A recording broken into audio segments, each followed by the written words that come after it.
I'm Haley, And I'm Chrissy. and welcome back to Talking Shit. So, I don't think we really have a premises for today's show. We're just gonna talk shit about our lives, like things we're going through this last week. It's really been a hellacious busy time It is so for busy. me, and I know Yeah. it is for you. Like, Oof. I was like, we're shooting today, and neither one of us were like really got ready. And Well, I sent some ideas, but like usually we collaborate a little bit and have notes and stuff. And this time we didn't. But I'm full of piss and vinegar today, so we can. oh yeah, I mean, whatever we want. yeah, I've already heard some foul words be dropped, said. So you're really busy with real estate right now. Super busy. Yeah, you said that like you were booked all week. Do you have showings, closings, everything? I have a closing for your friend's parents this week. Yeah. So Oh, I don't know why I thought that was last week. no. Oh, okay. The walk through last week. Yeah. Yeah. So closing with them. And, like when I go through real estate, it's almost sad to come to a closing because, I talk to these people sometimes daily, weekly, excuse me. And then we come to the closing and it's just like, oh, boof, they're gone. So wait, you've worked with them for what? It's been like 4 or 5 months now? Since what? I mean, like October, November. It's been longer. No, wait, was I working with them in September when we went on vacation? Maybe I was. So months. I've been working with them for months. Yeah, because I showed them. I mean, it was warm out, so I've been working with them for quite a while. I feel like time is flying by, and I also feel like my memory is getting so bad. Is your memory getting bad, or is Yeah. it just me? Well, I think that I'm just so busy. I don't really want to say overwhelmed because I don't feel too overwhelmed right now. But between real estate and now we're coming into baseball season, and then Gina and I are opening a boutique, and then doing properties and stuff like that, and even and then you didn't even add on the biggest thing. You're doing home projects. When she said she was decluttering her life, so I went to her house this week. I've never seen Chrissy's house a mess, and it wasn't a mess. It's just she's doing projects. Oh, it's a mess right now. Carpet. And not to be overwhelmed by that because, like there's nothing I can do about stuff sitting in the hallway. We're getting ready to get new carpet and swapping the kids' rooms around. We're using my extra room right now for boutique storage. My dining room is a photo shoot set. Oh yeah, we have that Thursday. Yeah. I have it in my calendar, so I wouldn't forget. But when is the boutique actually open? Oh, we're going to have a VIP event on April 10th, and then we'll be open. Then we'll have our grand opening that weekend, so April 13th. So and it's still in the you're rewrapping and we're rewrapping the trailer, and that's getting done within the next couple weeks. Then it'll be sitting outside my house, so we can do some redecorating and start stocking it and stuff. So. You're going to start going to boutiques every summer. Are you guys going to hire somebody to do that? We have somebody. So we hired a girl, and she's actually helping with the rental side too. And so she's doing some stuff for Moxie, and then she's doing the boutique. And it's we have really strong group of women because my real estate team is like 9 women. Yeah. And then how does that work? That would seem like it's amazing. Sorry, we'll come back to that. Yeah. Well, I think that Gina has created this team, and she literally has handpicked. She gets approached all the time about somebody coming onto our team, and she's just handpicked. And the other thing is she's just really set the expectation of helping each other, being respectful and stuff like that. And so we don't know any different because that's just all she allows. Yeah. No, I can't imagine working listen. So one 9 women. One of this, we don't. And I mean, I'm a girl's girl, but it's just like there's so many different. Well, and we're all very strong different personalities too. So there was somebody on my real estate team, and her and I did have a tiff, and I'm like one of the most loyal people ever, and it was from like an outside source, and the situation kind of. I am very joking. I'm super competitive. And so I said, we had both, I think it was like we both rode off on the same property. And, somebody came in the office, which happened to be our broker, and he said something, and he's always poking at me. And I said, well, may the best real estate agent win. Well, I ended up winning the offer. And I would have said it in front of her. But you were just joking. Right. And somebody took it out of context and said something to her, and it really hurt her feelings because she's the absolute sweetest. And so, she came in the office and she said something and sideways, and I was like, why do I feel like you're talking about me?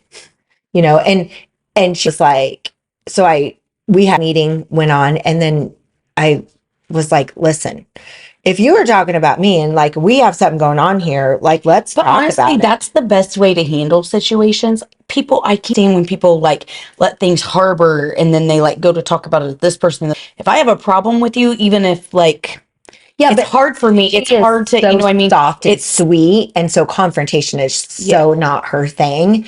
It would not even like, you and I, that personality, like we can confront a situation, but with her, like that's just not who she is. But I think society maybe makes people feel like if they speak up that they are being confrontational or they're being argumentative or they're being difficult when not everything has to be such a big, if everything is a big deal, then nothing is a big deal. Right. So it's like, right. Yes. if it's, if somebody feel like somebody in this instance says something that you're like, man, that really hurt my feelings.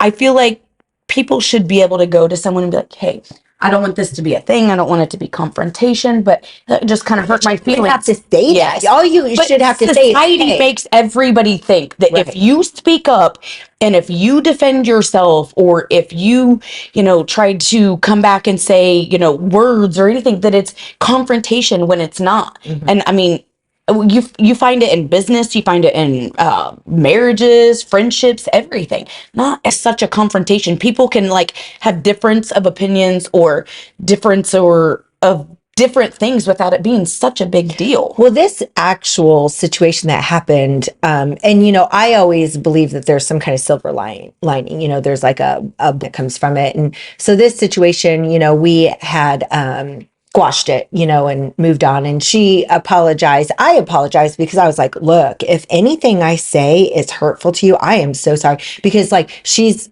like the most genuine. Hurt my feelings that you picture with Harmony this morning and uploaded it on that post and said that I wasn't here. Because you weren't. That's the other problem. People are a bunch of sissies. Just fucking with you. You're a sissy.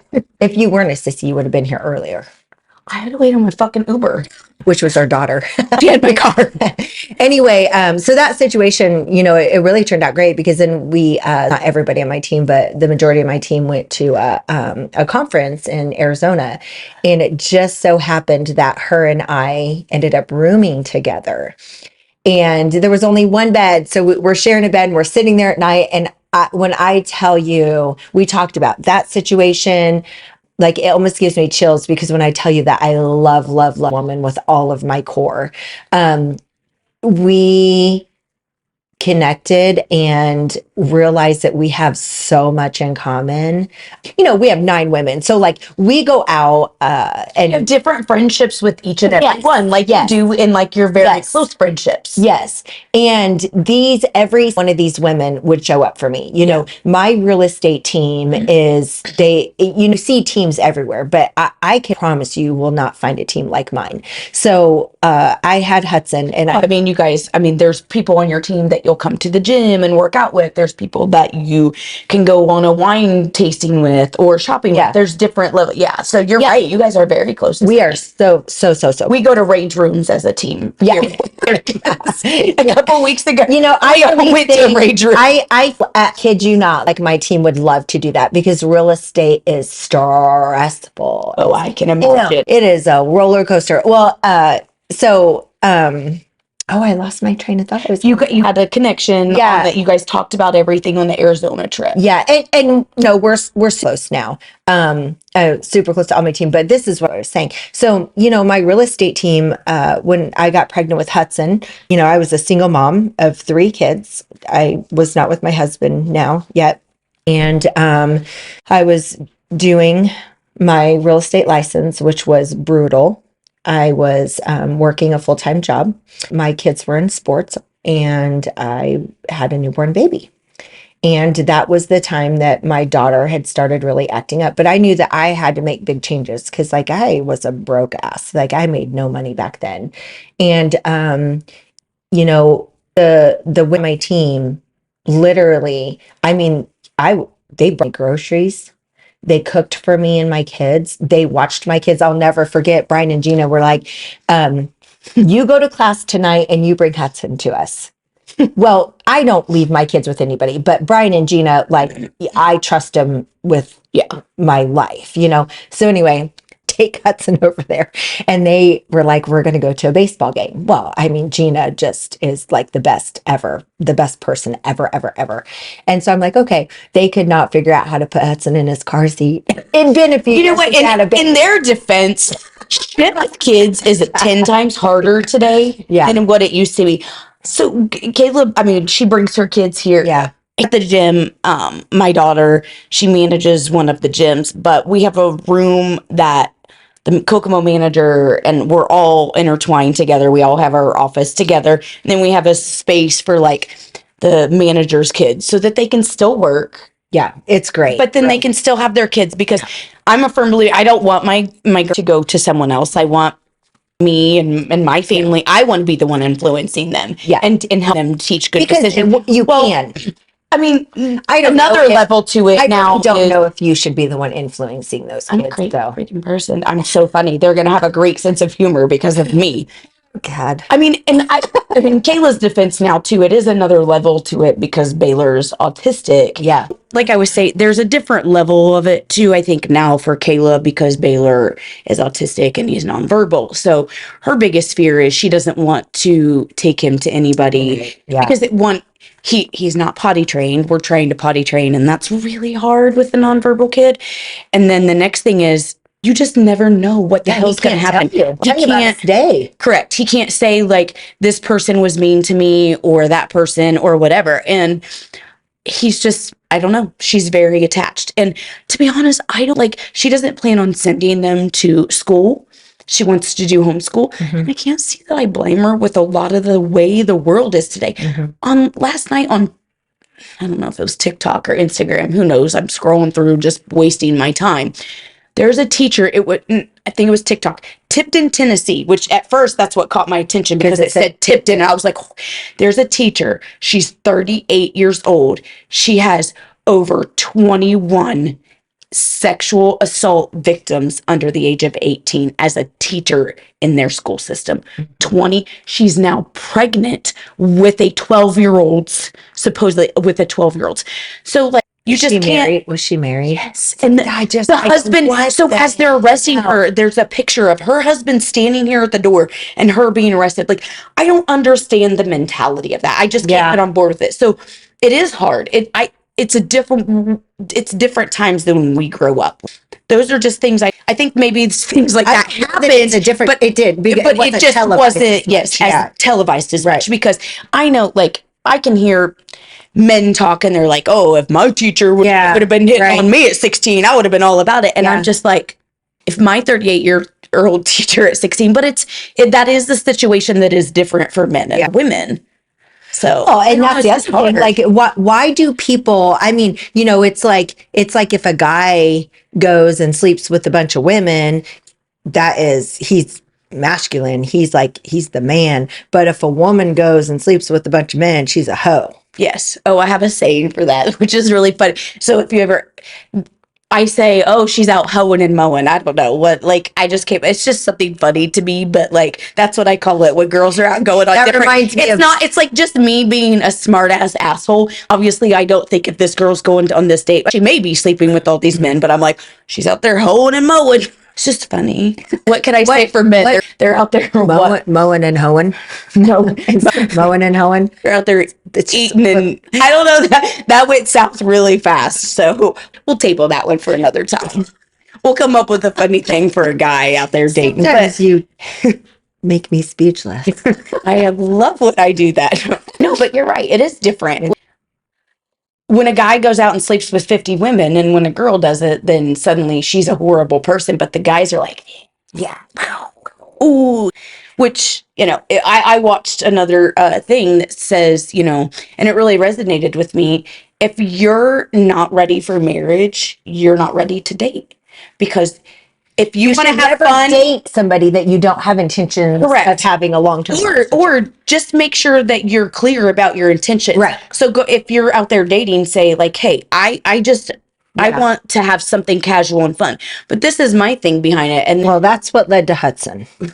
but it made this what the guy said made sense to me because we have a twisted way of thinking about it. So people are out there like, oh, I'm just dating. I'm dating for fun. I'm waiting to find my person. I want to go out and I want to go to a concert with this person. And then the next night I want to go to a movie with this person. Well, guess what? You don't have fun with someone's heart. That's not okay. Right. So like if you're not clear about your intentions or if you're just dating for fun, well, that's one thing. So when my husband was dating, and he did sounds so weird. When my husband was dating, they don't have an open relationship. No, this pre Chrissy. Yeah, this is, well, it really wasn't pre me. Like, we had met, we dated, and then I was like, dude, I really, I mean, you've been through a lot. I'm like, go date, go live life a little bit. And this is why none of those dates ever worked out, because he is so sensitive to people's feelings and emotions. And so he would. Is he an empath, do you think? I'm 100% an empath, but I would say yes, because like if I'm having a day, he physically feels it. Then definitely he's an empath. So he's probably like, they say empaths are like a superpower that like, unfortunately what happens is empaths take on other people's pain and they try to process it and they try to work through it even better than they're working through. Like I can if you're going through a day, I can sense and today's a yes, day. I can feel that you are very tense and you want to be. Yeah. I want to stay back because I know I'm owed a black eye or two. So I just want to make sure. So Joe would go out and he literally would go on a date and they would be all into him and he would tell them like, I have to be honest with you, I'm like in love with somebody. And, we're just in different spots right now. And she's encouraged me to date. He's like, but it's her. It's a good thing that he was honest about it because you want to know what those hoes would say. Not being honest about it. I'm sure. Do you want me to come back to your house? Yes, I'm sure, because there's lots of women out there who that's truly what they want. We've talked about that, where there's some women who will like the aspect of a man being married because they don't want anything else. They just want to be friends with benefits, or they literally just like the way the man looks and they just want to experience it. That's sometimes that's all. I literally have a friend, when Joe and I, this is before we had any physical encounters, I have a friend that said, please just have sex with him and tell me what it was like. She still jokes about it. Did you tell her? No. I was like, I mean, I don't know that I would go if you said that to me. A joke. I get it, but like if you said that to me, well, what's even funnier is like they knew each other. Like she worked out with him, but she's married. Like it wasn't like she was into him. It was just a joke. And I wasn't like, oh, you're a hoe. Now all those other girls that were like, you just want me to come back to your house? No, because then you know where he lives. Oh, there was plenty of women when Brian had friends with benefits before we got together and everything. And obviously I'm just not that type of person. Either I'm with you or either call me yours or don't call me at all. It takes too much emotional attachment for me. Yes. Yeah. I'm more, yes. I mean, I told you I'm an empath, but like for me to have a good sexual connection with someone, I have to have those over the top feelings about you, or I won't enjoy it sexually, and you're not going to enjoy it sexually because I'm just going to be like, I don't believe in fucking friends and I don't believe in that kind of thing. Like, that's just not for me. But what I was saying is, so there was one night that like, I think he went to a football game and we didn't live together or anything, but Brian fell in love with me after the second date. He wanted to be exclusive. He had that talk with me. Well, since I'm so competitive, Joe fell in love with me before we ever went on a date. I distinctly remember the conversation. It was at Texas Roadhouse, but that's neither here nor there. So he went to a football game and there was a mom, because all of our kids were in school. And obviously I don't want to mention any names, but they were, friends with benefits before me. And she saw him at the game and she was like, well, I'm just saying, like, if you ever, feel the need, just get a hold of me. And I'm like, first of all, I know her. So that makes me just not like her. And second of all, I think it's disrespectful to yourself. Yeah. Like have more self-respect. Correct. Yeah. I agree. But another thing but then there we are judging about that. I mean, like, but if a guy does that, it's normal.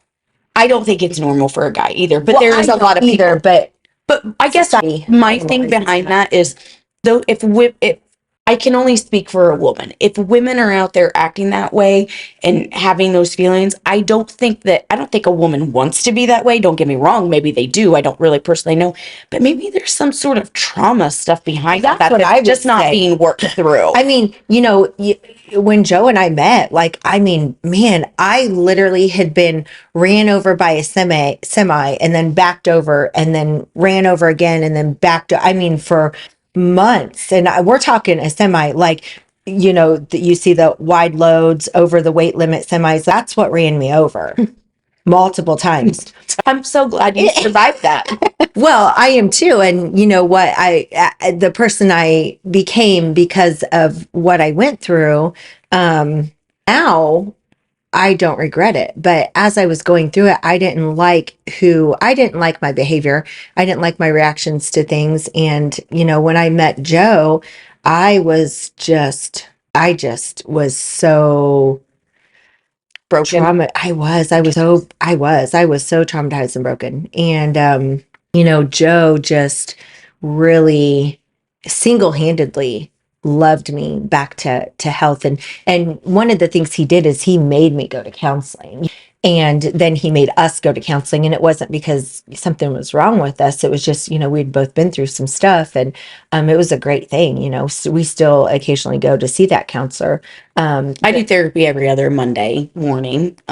Continue it for a long time because there's just everybody has some kind of trauma in their life. You could have had the best family in the world and traumatized by someone at school or a teacher, or I mean, everybody has some kind of trauma that they've dealt with. What's something that what's one? I mean, maybe we should save that for another episode. But what's something that has literally traumatized you in your life? I think for me, the biggest thing that's ever traumatized me, the most impactful thing, is I was pregnant with Hudson, and I was at a family wedding, and here I was a single mom, and a family member came up to me and cornered me and said to me, "How do you look yourself in the mirror? How can you possibly be proud of your life?" Oh my God, I'm so shook. I don't even have words for that. And you know what? Honestly, I feel like you being the type of person, you're like, okay, Oh, I'm I gonna did. show you how I That's look myself exactly in the mirror. that was most certainly a defining moment for me, because for a few reasons. Number one, I think what registered with me was, is this how my kids see me? So if other people are seeing me this way, is this what my kids are seeing? Is this what they think of their mom? Because I never, ever, ever want them to be embarrassed of who I am. And some of my decisions, obviously, I chose to get a divorce. And the biggest thing I can say, you gave your kids stability, foundation. You didn't move them around a bunch. You know what I mean? You know what I did? You know what I did to my kids? You want to know the changing moment for them? I sat them all down and I apologized to them. And I said, I know that my choices have affected you far, far more than I will probably ever know. But there's things I want you to know through that. Number one, I have loved you endlessly through my choices, your choices. Number two, I couldn't have got through this without you guys. We've done this together. They were probably, and I can't speak for them, but they were probably upset with you growing up at the time, about some decisions. And I only say that because one of the biggest things that traumatized my child or traumatized me is my bringing up. It's not, I wasn't beat. I wasn't, abused or anything like that, but there's different levels of trauma. So my parents did divorce, and, I always felt like I wasn't enough or adequate enough for my own father to love me. I always felt like he favored the boys, and I always said I felt like the daughter he didn't want. And when my mom and my dad divorced, she moved a lot. I've went to 11 different schools in my life. So I struggle with, some things. It's helped me in some ways, but it's also hindered me in some ways. But for a long time, when I was growing up, I was really resentful to my mom. I was like, why is she doing this? But looking as a parent now and maturing and growing up, we do the best that we can as parents. And you know, sometimes we have to make hard decisions that unfortunately do affect our kids, but it's not because we don't love them. It's actually the exact opposite. So that's why I said, knowing as a child, you've seen my mom go through some things. And I mean, I've probably done the same thing. I know I've traumatized my kids with some of my decisions and I didn't mean it. But like when they were in it, it was probably like, you know, why is mom doing it? But now, same as with your kids, the older they get and the mature, you know, like you did the best that you can. And yes, you're a human and you make mistakes. And yes, I'm human and I make mistakes and my mom made mistakes. But, you know, learn from those things. When I did apologize to them, it was really eye-opening for me on their response and how good of a job I really did with them, despite decisions I made or some other things out of my control that had happened. But every single one of them said, "You're way too hard on yourself. You're the best." Oh, definitely. And I am a very intentional mom. I've always been a very intentional mom. I wanted them to know that I was sorry. I truly am sorry for some of the choices that I've made that have affected them. There's a lot of things that I could have done differently. But ultimately, when I look at my kids, who they are now, all of them, you know, man, we're so freaking close. Yes. We are so freaking close. And they're the best. They truly are the best kids. And watching them, you know, in their own relationships and knowing that I helped shape them in those relationships is a lot of fun too. And my husband, you know, I mean, we've been together since 2000 and early 2016. He's really been detrimental in their upbringing too. You know, Mason was super insecure, and man, Joe just helped change his mentality, helped him in the gym, and it really brought some confidence in Mason that I never thought I'd see.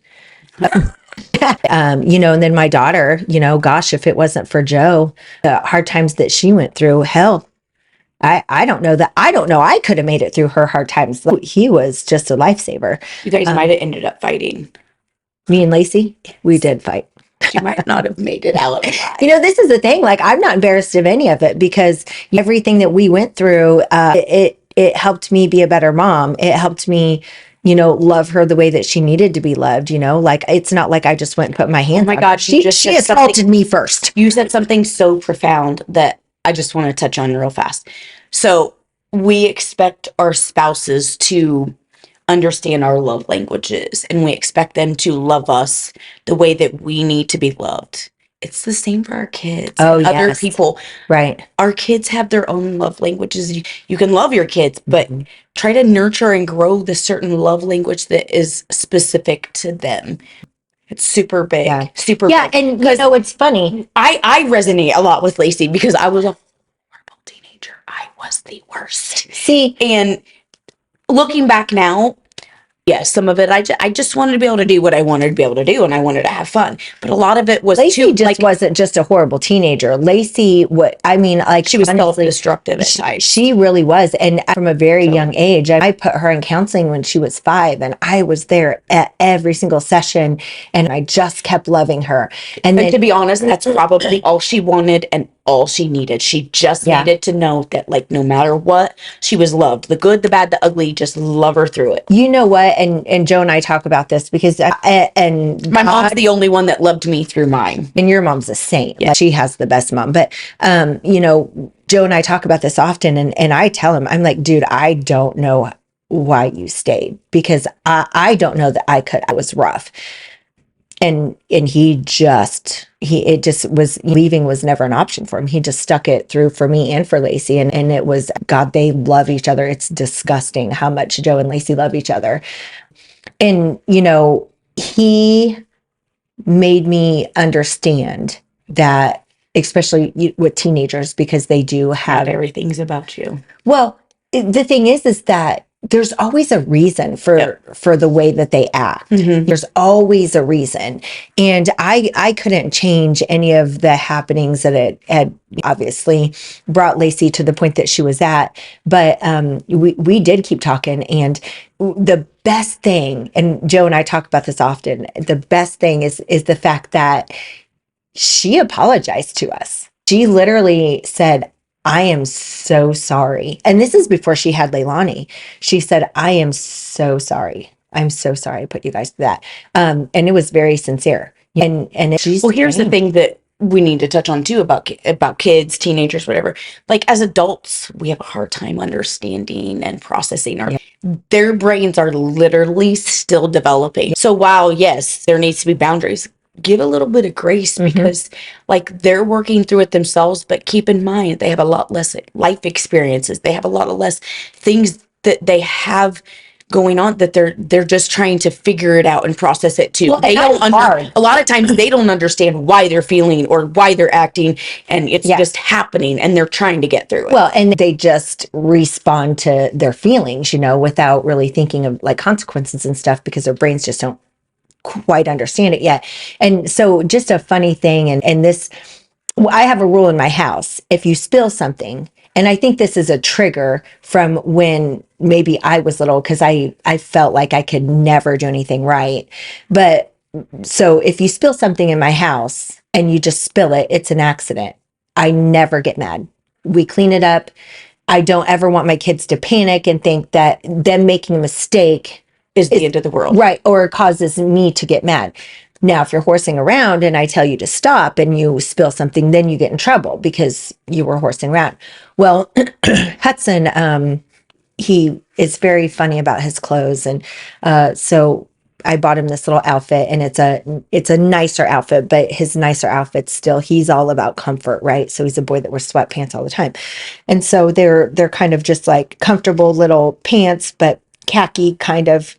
And then he has this fuzzy sweatshirt.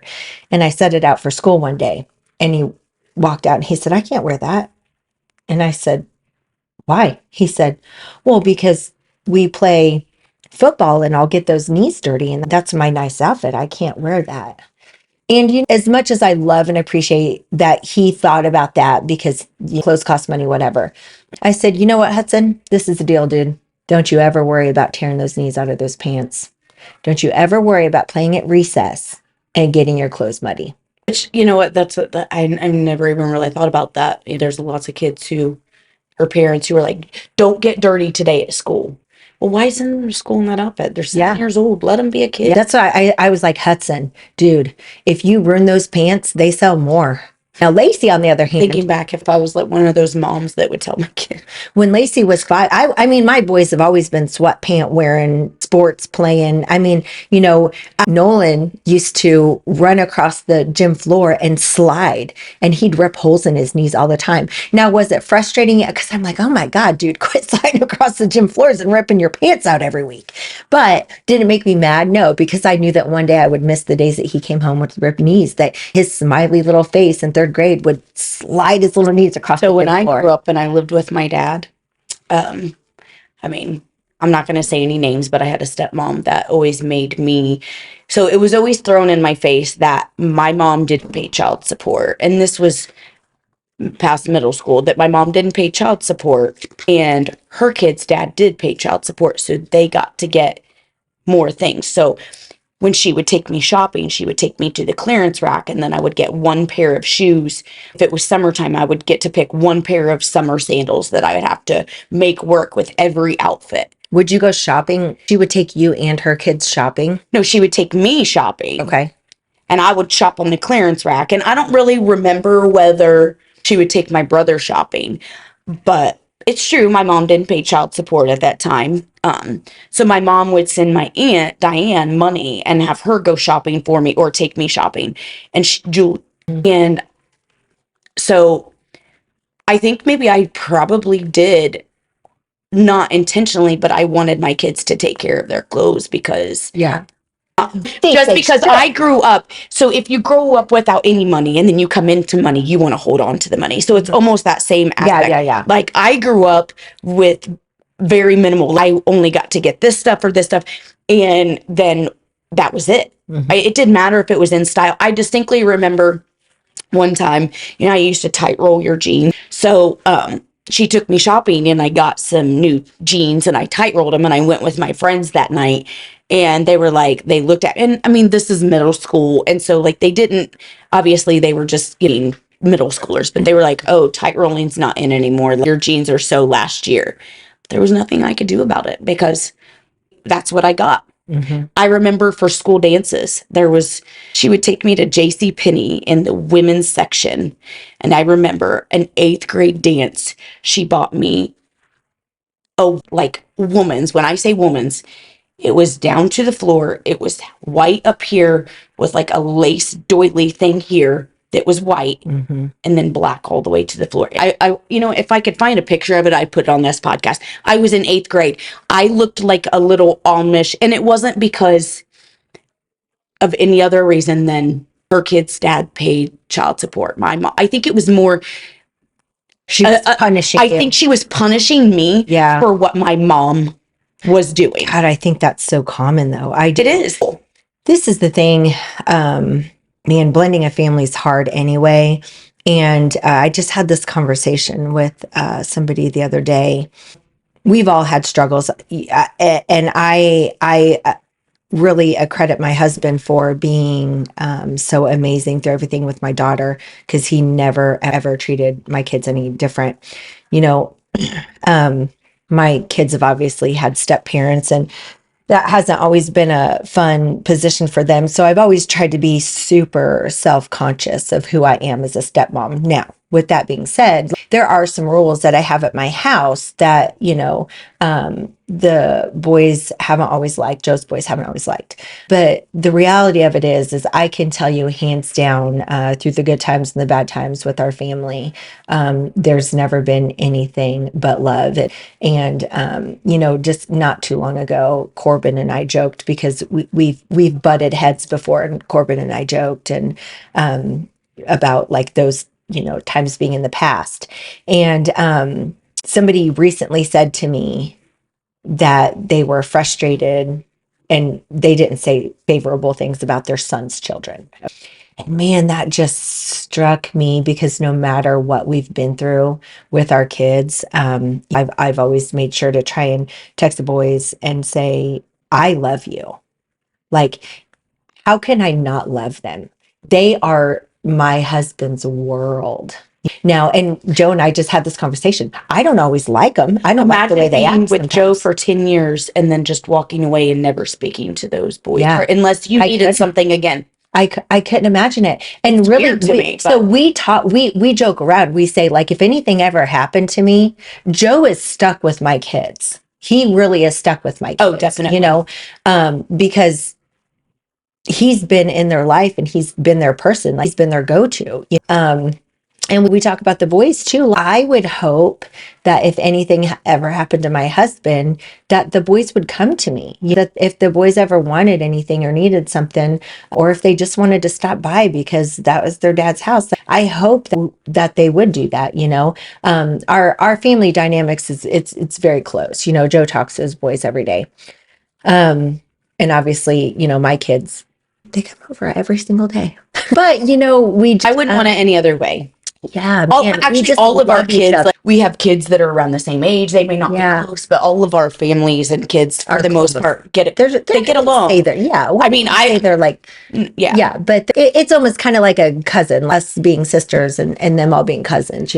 We do have a very close group, and like this Thursday, Hallie and Haley are coming over to shoot for the boutique and stuff, and so are always there for each other and support. And our daughters actually have not always gotten along the best, and they're a lot alike in some ways, and they're very different in some ways. They're fine now because they're adults, but I wouldn't give two shits. I'd still invite them both, and I would still expect both of them to be there and be respectful to each other. Exactly. Yeah, and they would because of us. And they would. You're right. Yeah, absolutely. So I love Haley's girls like I love my own kids, and I'd show up in a heartbeat. So yeah, we have some great dynamics. But yeah, it's a lot when you think about what you've been through.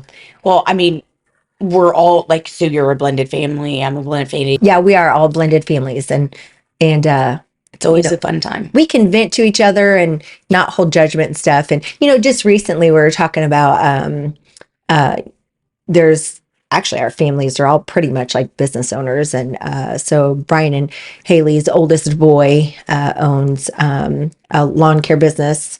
Well, both of his boys do. My son owns one, but the oldest boy does dumpsters, and I said I would never ever think to use Someone else. because someone said, "Did you shop around?" No, I didn't. I went straight to Gavin. Nope. Well, and No, I didn't think twice. I went straight to, because that's what I would expect for my kids and stuff. So yeah, no, we're pretty close. We understand that we're not always perfect. I'm not perfect. This is the first. No, time you're hearing not. of this. I'm perfect. Yeah, It's hard being blended, but it's also very rewarding. man, it is that, just, I watch Joe and Leilani, and Lacey's my biological daughter, but the only daughter that Joe really has. And man, that dude is obsessed with that grandbaby, and we got to watch her Saturday night, and I was cooking. I know I came too late. Yeah. You want to give us our quote for today? Oh, yeah, Go into perfect. the next week. We didn't even I haven't know. even read it yet. We didn't even know, and this quote's so perfect. So smooth seas do not make skillful sailors. Captain. Oh wait, what is that? I've had it up to here. I said aye, Captain. What? Wait, is that like a? No, that is right. What are you going to do? Salute? I don't know why. No. For some reason, I have eye patch. Haley, what's in that can? We're out. Why was I thinking of a pirate? Hi, Captain. All right, thanks. Come back next week for another full episode of bullshit with the cameras hardly working and us just talking shit. Peace out till next time. This fucking camera. Do you think that it